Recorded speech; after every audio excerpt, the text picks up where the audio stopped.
महायुतीचं सरकार राज्यातल्या शेतकऱ्यांना कर्जमाफी देण्याचा विचार करत असल्याची माहिती समोर आली आहे। राज्य सरकारच्याकडून या संदर्भात प्राथमिक चाचपणी सुरू झाली आहे। कर्जमाफी केल्यास राज्याच्या तिजोरीवर ताण येऊ शकतो का, या संदर्भात सहकार विभाग, कृषी विभाग आणि अर्थ विभागाची चाचपणी सुरू असल्याचं कळतं।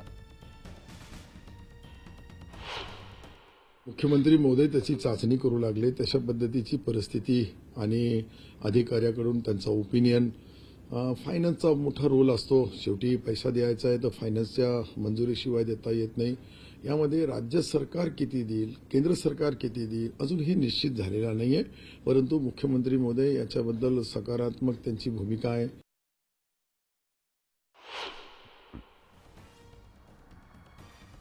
त्यामुळे एक महत्त्वपूर्ण निर्णय राज्यात पुढच्या काही दिवसात अपेक्षित आहे। राज्याचे मुख्यमंत्री एकनाथ शिंदे हे दिल्लीच्या दौऱ्यावर जाणार होते, पण राज्यातल्या पूरस्थितीच्या संदर्भात पाहणी करण्यासाठी मुख्यमंत्र्यांनी आपला कालचा दौरा रद्द केला होता। पण याचा सरकार गांभीर्याने विचार करत आहे असं कळतं।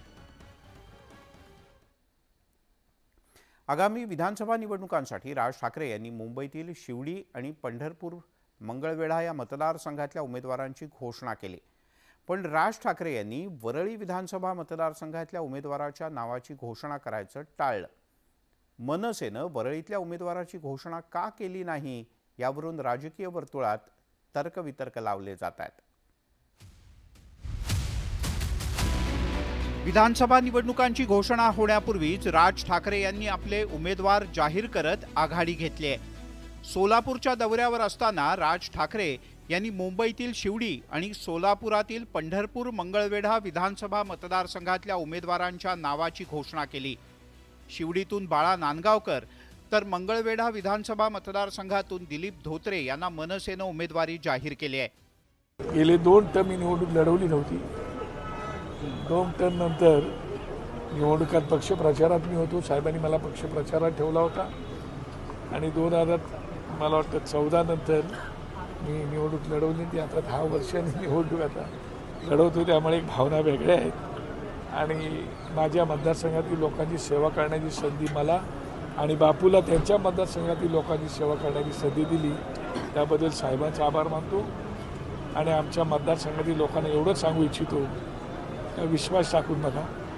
मी बाळासाहेबांचा चेला आहे, भक्त आहे आणि राज ठाकरेंचा आणि तुमच्या दोघांचाही कार्यक्रम। माननीय राजसाहेब ठाकरे यांनी माझ्यावर जो विश्वास दाखवला आणि माझी उमेदवारी जाहीर केली, त्याबद्दल मी माननीय राजसाहेबांचे या ठिकाणी मनापासून धन्यवाद मानतो, आभार व्यक्त करतो।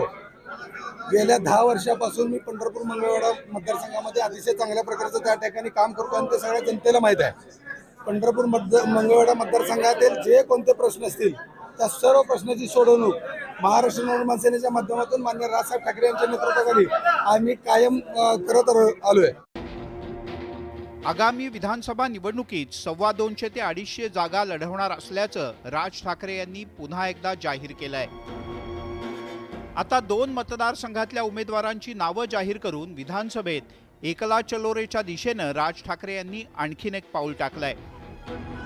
एकीकडे मनसेनं 2 उमेदवारांची नावं जाहीर केली असली तरी राज ठाकरे यांच्या निवासस्थानालगत असलेल्या वरळीतून मात्र उमेदवार जाहीर करण्यात आलेला नाही आणि त्यामुळेच अनेकांच्या भुवया उंचावलेत। वरळी विधानसभेतल्या उमेदवाराविषयी विचारला असता राज ठाकरे यांनी काय उत्तर दिलं, तुम्हीच ऐका।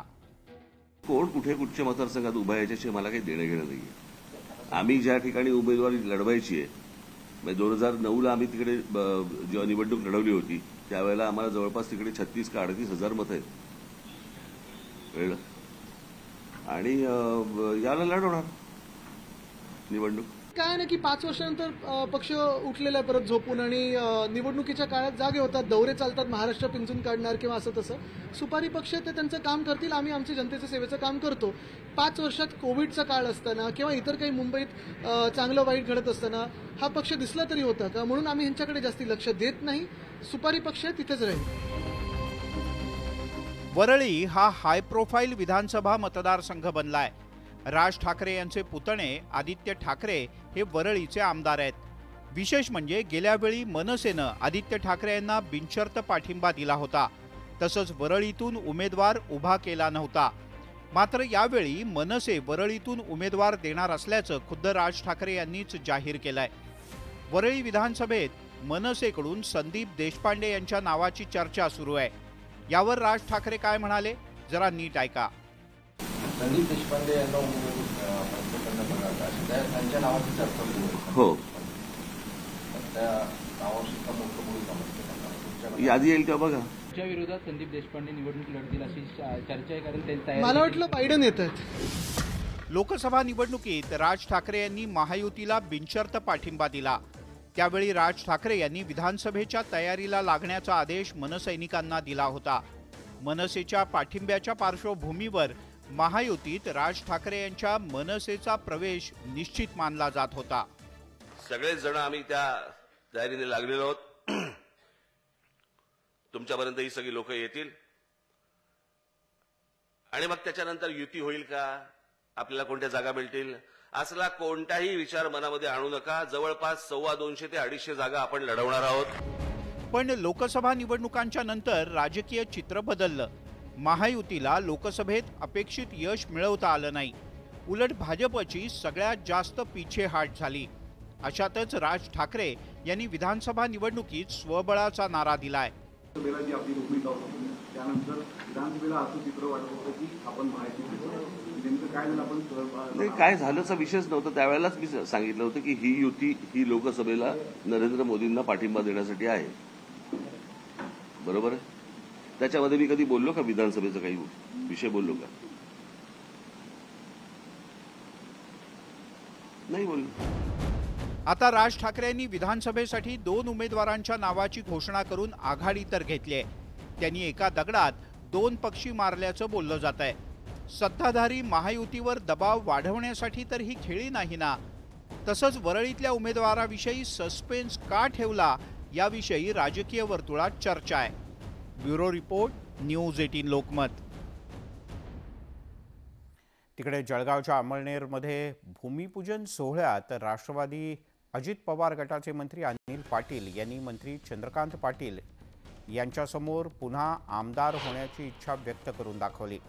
दरम्यान आपत्ती व्यवस्थापन विभागातील वेगवेगळ्या गोष्टींचं प्रशिक्षण केंद्र अमळनेरमध्ये उभारता येईल. मात्र यासाठी तुम्हाला मला या ठिकाणी बसवावं लागेल. मी पुन्हा इथे बसलो तर पुन्हा कामं मार्गी लावू शकतो, असं विधान त्यांनी केलं.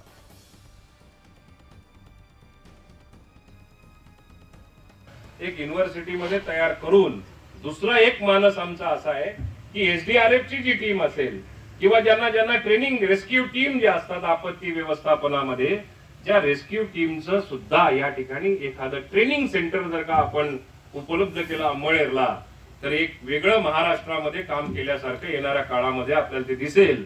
पण त्याच्यासाठी 2 महिन्यानंतर परत मला तुम्हाला ह्या ठिकाणी बसवावं लागेल. ते बसलं तर नक्की ते मार्गी काम लागू शकतं. या दृष्टिकोनातून आज मी मनापासून राजेशजींचं, दादांचं मनापासून या ठिकाणी आभार मानतो. भाजपचे उच्च आणि तंत्रशिक्षण मंत्री चंद्रकांत पाटील यांनी मंत्री अनिल पाटील यांचा छोटे अजितदादा असा उल्लेख केला. जळगावच्या अमळनेरमध्ये यशवंतराव चव्हाण मुक्त विद्यापीठाच्या उपकेंद्राच्या इमारतीचा भूमिपूजन सोहळा पार पडला. यावेळी मंत्री चंद्रकांत पाटील यांनी अनिल पाटील यांचा उल्लेख छोटे अजितदादा म्हणून केला. अजितदादांनी सांगितलं त्यानुसार बारामतीला निधी दिला, त्या ठिकाणी चांगली कामं सुरू आहेत. त्याच पद्धतीनं अमळनेरमध्ये सुद्धा छोटे अजितदादा आहेत, त्यांनी मागितलं म्हणून त्यांनाही या ठिकाणी निधी देऊ, असं चंद्रकांत पाटील म्हणाले. आम्हाला केवळ PSI व्हायचंय, तहसीलदार व्हायचंय, प्रांत व्हायचंय, तलाठी व्हायचंय आणि गट शिक्षण अधिकारी व्हायचंय आणि BDO व्हायचंय. आणि ह्या जॉब किती क्रिएट होणार, किती जणांना मिळणार? आणि त्यामुळे मला असं वाटतं की काहीतरी एखादं सेंटर लगेच सुरू करा. लवकरात लवकर ही इमारत पूर्ण होण्यासाठी तुमच्याकडे स्वनिधी आहे, वेळप्रसंगी तुम्ही सरकारकडे मागा, तेही आपण देऊ. आपण आता बारामतीला दिले, अजितदादांनी म्हटल्यामुळे दिले. हे जसं आहे तसं बारामतीमध्ये खूप चांगलं काम तुम्ही उभं केलं आहे आणि अजितदादांचं असं म्हणणं होतं की याला मला स्ट्रेंथन करायचं आहे. तिथेही छोटे अजितदादा आहेतच, अनिल पाटील, त्यामुळे त्यांनी म्हटल्यामुळे हो इथेही छोटे अजितदादा आहेत, त्यांनी म्हटल्यामुळे इथे पण देऊ.